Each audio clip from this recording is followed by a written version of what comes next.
King Theron ruled Morava with wisdom and kindness. His reign was long and prosperous. He built grand cities and mighty fortresses. The people loved him, but King Theron and his queen had a secret sorrow. They had no children. Years passed. The king grew old. He knew he needed an heir. Without a child to inherit the throne, his kingdom would be vulnerable. Enemies would see weakness. Theron loved Morava too much to let that happen. He called his advisors together.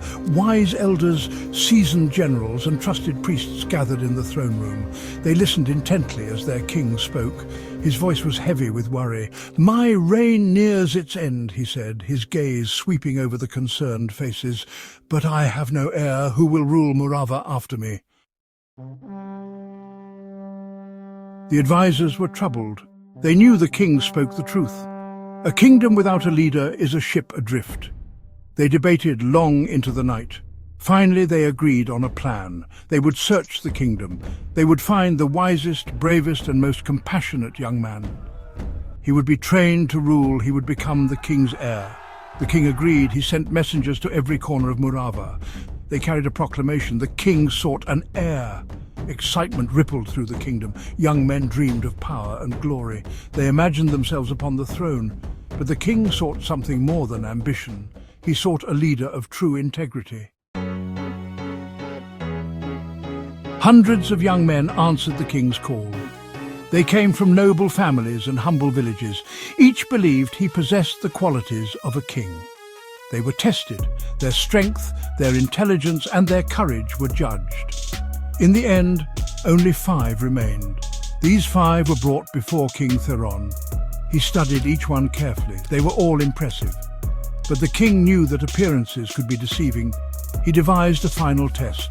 "Young men," he announced, "I am pleased with your progress, but there is one last challenge. I will present each of you with a seed. Take this seed and plant it. Tend it carefully for 3 months. Return then and show me what you have grown." The young men accepted their seeds with reverence.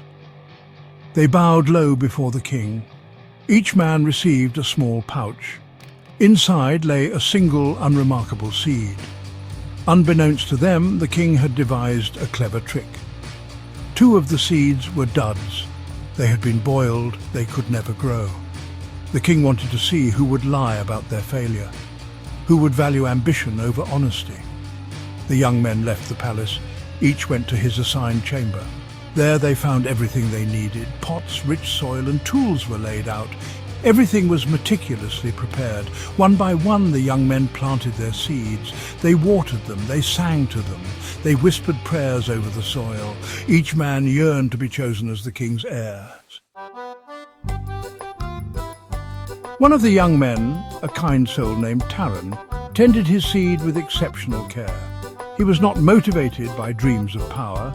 Taran genuinely loved nature. He had a gift for nurturing living things. He sang to his seed as if it were a small bird. He spoke to it softly, encouraging it to sprout. He carefully regulated the sunlight that reached the pot. He made sure the soil remained moist, but not too damp. Days turned into weeks. The other young men saw their seeds sprout. Tiny green shoots pushed through the soil. The plants grew taller each day, but Taran's seed remained stubbornly dormant. He did not despair. He continued to care for his pot with unwavering dedication. He sang his songs. He whispered his encouragements. He refused to give up hope. As the weeks passed, the other young men began to notice Taran's lack of progress. They whispered amongst themselves. Some mocked him. They called him Taran the Baron and laughed at his misfortune. "Why do you bother, Taran?" one of them sneered. "Your seed is clearly dead. You will be shamed before the king." But Taran ignored their taunts. He knew in his heart that he had done everything right. He refused to believe that his seed was at fault. Perhaps he thought it was simply taking longer to awaken. As the final days approached, the pressure mounted. The other young men's plants flourished.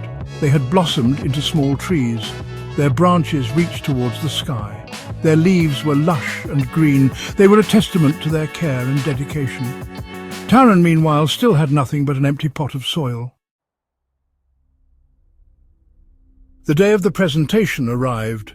The courtyard bustled with activity. Servants scurried back and forth, preparing for the grand event. The king sat upon his throne, flanked by his advisors. His face was unreadable. One by one, the young men presented their trees. Each man spoke eloquently of his dedication and hard work. They described their methods and the challenges they had overcome. The king listened patiently. He nodded thoughtfully as each man spoke, but his eyes remained fixed on the empty space beside Taran. Finally, it was Taran's turn. He stepped forward, his head bowed low. He held his empty pot before him. Shame burned in his chest. He had failed. "Your Majesty," he began, his voice barely a whisper, "I have failed you." A hush fell over the courtyard. Everyone stared at Taran. Some pitied him, others struggled to conceal their amusement. King Theron leaned forward. His eyes, which had seemed clouded with age, now gleamed with sharp intelligence. He studied Taran for a long moment. "Tell me, Taran," the king said, his voice surprisingly strong, "why do you think your seed did not grow?" Taran took a deep breath.